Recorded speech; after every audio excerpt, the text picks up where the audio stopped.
បាទសួស្តីទាំងអស់គ្នាថ្ងៃនេះស្វាគមន៍មកកាន់វីដេអូថ្មីខ្ញុំមានវីដេអូចែករំលែកមួយទៀត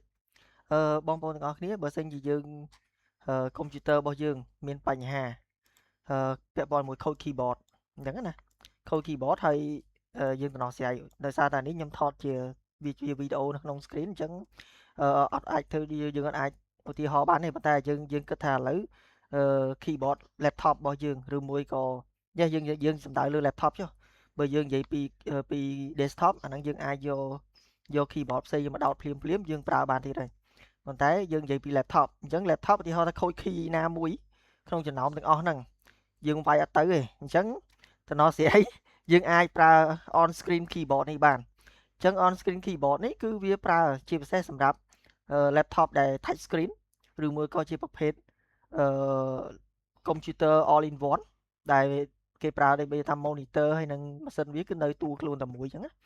អញ្ចឹងគេប្រើ on screen keyboard នេះយើងអាចប្រើ on screen keyboard ជំនួសបានន័យថាបើសិនជាតួអក្សរវាខូចតែមួយតួអីទេអញ្ចឹងណាឬមួយក៏វាចែកដល់វាកាំងមួយតួហ្នឹងអីចឹងដីតោងច្រើនពេកអីទៅយើង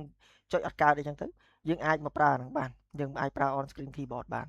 អញ្ចឹងដើម្បីបើក on screen keyboard នេះឥឡូវខ្ញុំសូមបិទវិញអញ្ចឹងឧទាហរណ៍ថានេះយើងអាចយើងបញ្ចូលនេះមកនេះអូខេយើងដាក់ថាyoutube.com អូខេអញ្ចឹងគឺយើងចុចបែបហ្នឹងតែម្ដងណាគឺយើងចុចបែបហ្នឹងតែម្ដងអញ្ចឹងគឺវាដូចគ្នាវាប្រើដូចkeyboard យើងដោត USB ទូទៅដែរដូច keyboard នៅលើ laptop យើងដែរតែយើងអាចប្រើជំនួសនៅពេលដែលkeyboard របស់យើងមានបញ្ហាខូចមួយគ្រាប់ណាមួយអីយើងអត់ទាន់មានលុយមានអីដូរឬមួយក៏អីចឹងយើងអាចប្រើបណ្ដោះអាសន្នបានអញ្ចឹងណាអញ្ចឹងអូខេអញ្ចឹងខ្ញុំឧទាហរណ៍រួចហើយអញ្ចឹងដើម្បីទៅបើកkeyboard ហ្នឹងបានយើងត្រូវទៅណា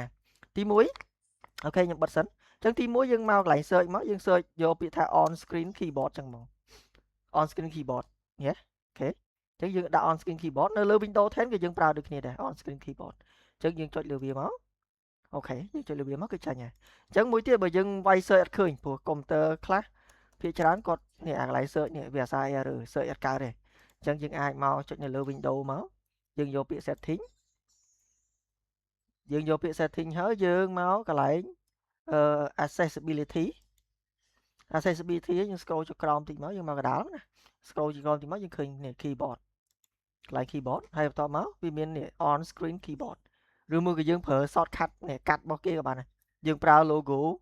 Windows នេះអា key logo Windows បងប្អូនតិចអត់ដែរដឹងនៅលើ keyboard របស់យើងមាន key មួយដាក់ logo Windows ហ្មង key control O អញ្ចឹងខ្ញុំសាកចុចមើល key control O yes អូខេចេញមកគេមែនអូខេអញ្ចឹងឬមួយយើងប្រើអញ្ចឹងក៏បានឬមួយក៏យើងចុច on នេះមកវាបើកហើយអូខេអញ្ចឹង on screen keyboard នេះគឺយើងប្រើវាមានប្រយោជន៍នៅពេលដែលវាខូចយើង keyboard របស់យើង laptop អីហ្នឹងខូចមួយតួឬមួយក៏ពីរតួអីចឹងយើងអត់ទាន់ចង់ដូរឬមួយអីព្រោះសារយើងអត់សូវ typing ឬមួយក៏អីហ្មងទេអាហ្នឹងយើងអាចនេះបាននេះដូចជាតួអក្សរដូចមាននិមិត្តសញ្ញាខ្លះអីវាខូចប៉ុន្តែយើងអត់សូវចេះប្រើចាំបាច់ទេអញ្ចឹងយើងអាចប្រើអាហ្នឹងជំនួសម្ដងម្កាលក៏បានដែរអូខេអញ្ចឹងវីដេអូថ្ងៃនេះខ្ញុំមានតែប៉ុណ្្នឹងទេអរគុណច្រើន